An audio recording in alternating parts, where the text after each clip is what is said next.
जय बजरंगबली। जय श्रीराम बंधुरा। आज के आमी एकटा कथा बोलते चाइछि। আগেকার যুগে মানুষরা কোনো স্বার্থপর ছিল না, কিন্তু এখনকার এই কলিযুগে মানুষরা স্বার্থপর হয়ে যাচ্ছে। কারণ কি জানেন?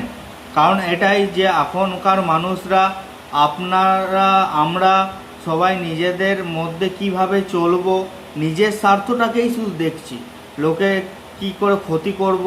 কিন্তু আগেকার যুগে, সত্য যুগে আর এই সকল জিনিস ছিল না। কারণ আগেকার যুগে মানুষরা সবাই সবারকে ভালোবাসতো, কি করলে অন্যের উপকার করা যায় সেটা দেখতো। কিন্তু এখনকার যুগে সেটা নয়, এখনকার যুগে সেটা কেউ ভাবে না। কেন কি এখনকার যুগে সবাই নিজের নিজের দিকটাই ভাবে। কেউ ভাবে না যে আমার জন্য যদি ওই মানুষটার কিছু একটু লাভ হয় তো ওটা করে দিই। সে ভাবে যে আমার জন্য যদি ওই মানুষের কিছু লাভ হয় তো ওই কাজটা ওকে করে দেবো না।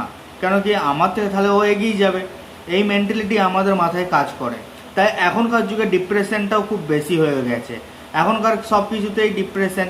যেমন কেউ গার্লফ্রেন্ড ছেড়ে চলে গেল তাতেও ডিপ্রেশন, কেউ কিছু পারছে না তাতেও ডিপ্রেশন, যেমন কোনো ফিল্ডে কোনো কিছু হতাশ হয়ে গেল তাতেও ডিপ্রেশন। কিন্তু আগেকার যুগে মানুষের কাছে এটা ছিল না।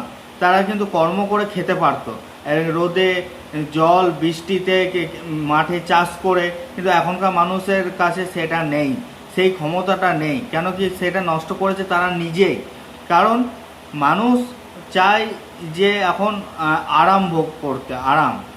কিন্তু আগেকার যুগের মানুষ সেটা ছিল না, তারা কষ্ট পরিশ্রমী ছিল। এখনকার ন্যাচারাল বলতে কিছুই নেই, এখন সব কার্বনিক এমনি অন্যান্য জিনিস দিয়ে তৈরি করা জিনিসই আমরা খাচ্ছি। কিন্তু আগেকার যুগের মানুষরা অনেক পুষ্টিকর খাদ্য খেত। যেমন আগেকার যুগে গরু, তারপরে নানা রকমের সবজি সব ঘরেই হতো। কিন্তু এখন সব বাজারে কিনা। এখন গরু বলতে তো কিছুই নেই। আগেকার গ্রামে গরু থাকতো, এখনকার গ্রামেও গরু নেই। আমার বাড়ি যেখানে, সেখানে আগে আমাদের অনেক গরু ছিল। কিন্তু এখনকার মানুষেরা গাফিলতির জন্য কে করবে না করবে। কিন্তু হ্যাঁ, আমি বলছি না যে মানুষ এখন খারাপ হয়ে গেছে সবাই। অনেকে পশুপ্রেমী আছে, তাদেরকে আমি খুব ভালোবাসি। কেন কি পশুকে হচ্ছে জীবে যেই করে যে এই জন সেই জন সেবি সেই ঈশ্বর। এটা বলে আমি আমার কথা শেষ করব। এবং আমি এটাই বলতে চাইছি যে একটা বিষয়ের উপরে কেউ ফোকাস রাখে না। এখন সবাই সব দিকেই স্বার্থপর হয়ে গেছে। এই যে আমি আজকে ভিডিও করব, হয় কেউ কমেন্ট করবে না, করলেও বাজে কমেন্ট করবে, কেউ কেউ ভালো কমেন্ট করবে। আর কি বলবো, আগেকার মানুষের মতো যদি এখনকার মানুষ হতো তাহলে এই সমাজটা এত দুর্লভ, এত বাজে, এত মানে হতো না।